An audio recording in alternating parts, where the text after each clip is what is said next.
ఉంది.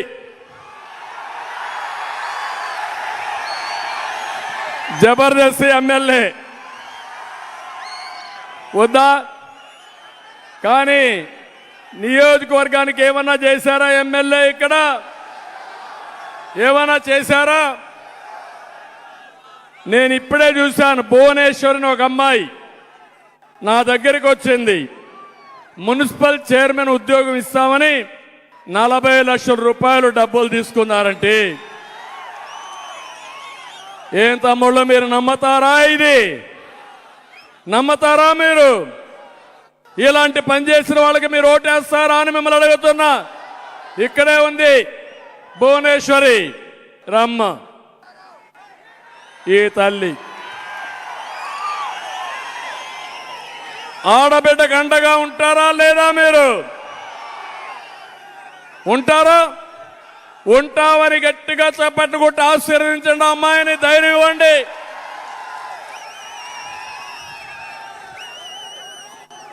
ఇలాంటి ఎమ్మెల్యేలు ఉన్నప్పుడు, ఇలాంటి ఎమ్మెల్యేలు ప్రోత్సహించినటువంటి జగన్మోహన్ రెడ్డి కూడా మనం గుర్తుపెట్టుకోవాలి. అందుకే నేను చెప్తున్నా, ఎక్కడ చూసినా దోపిడీ, గ్రావెల్ దోపిడీ, నగిరంతా కూడా అరాచకం, ఇవే చేస్తున్నారు తప్ప ఇంకోటి కాదు. నేను అందుకే మీ అందరికి హామీ ఇచ్చేది, వడమాలపేటని పారిశ్రామికంగా అభివృద్ధి చేయడం కోసం, ఎలక్ట్రానిక్ క్లస్టర్ ఏర్పాటు చేయడం కోసం 150 ఎకరాలు ఇస్తే, ఇక్కడ ఎమ్మెల్యే, తిరుపతి ఎమ్మెల్యే ఇద్దరు కలిసి దాంట్లో డబ్బులు కొట్టేసి పాదిరేడు అరణ్యాన్ని కూడా దోచుకునే పరిస్థితికి వచ్చారు. పవర్ లూమ్స్ కార్మికులకు 500 యూనిట్లు ఉచిత కరెంట్ ఇస్తామని ఇదే వేదిక నుంచి మాట ఇచ్చిన జగన్మోహన్ రెడ్డి మాట నిలబెట్టుకున్నాడా అని మిమ్మల్ని అడుగుతున్నా.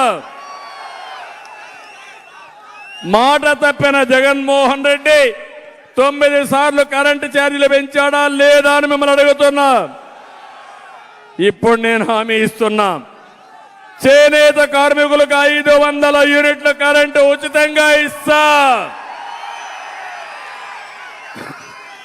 మాట నిలబెట్టుకుంటా.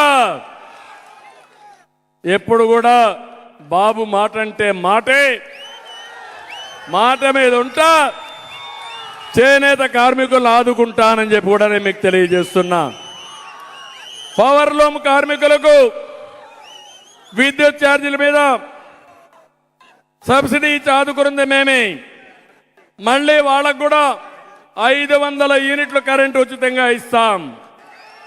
నిండ్రా, నేతం షుగర్ ఫ్యాక్టరీ బకాయిలు చెల్లిస్తామని మోసం చేశారు. వారికి కూడా న్యాయం చేసి మళ్ళా షుగర్ ఫ్యాక్టరీని ఏ విధంగా వైబల్ చేయాలో చేస్తాం.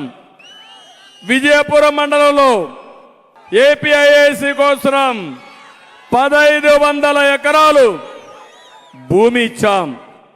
5 ఏళ్లలో ఒక పరిశ్రమ రాలేదు, ఒక ఉద్యోగం రాలేదు. నా కోరిక, చెన్నైకి 60 కిలోమీటర్లు ఈ ఇండస్ట్రియల్ టౌన్షిప్ ఉంది. చెన్నై నుంచి వస్తారు. నగర్లో టెక్స్టైల్ ఉంది. One of the best textile park పెట్టాలనేది నా కోరిక.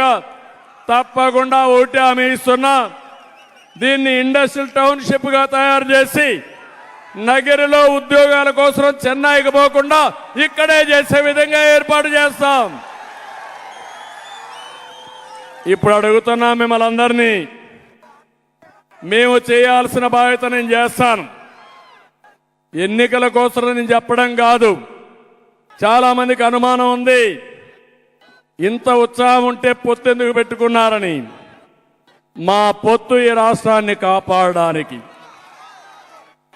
ఇప్పుడు గాని కాపాడకపోతే జీవితంలో ఈ రాష్ట్రం మన చేతుల్లో ఉండదు. ఇప్పటికే 30 ఏళ్ళు ఎన్నికెళ్ళిపోయాం. చీకటి పాలన, చీకటి జీవాలు, అందరి జీవితాలు అంధకారం అయిపోయినాయి. మా 3 పార్టీలు ఒకరు ఎక్కువ ఒకరు తక్కువ కాదు. రాష్ట్రాన్ని కాపాడుకోవడానికి ముగ్గురం కలిసి నడుస్తున్నాం ఎన్నికల కోసం. కేంద్రంలో బీజేపీ ఉంది అధికారంలో.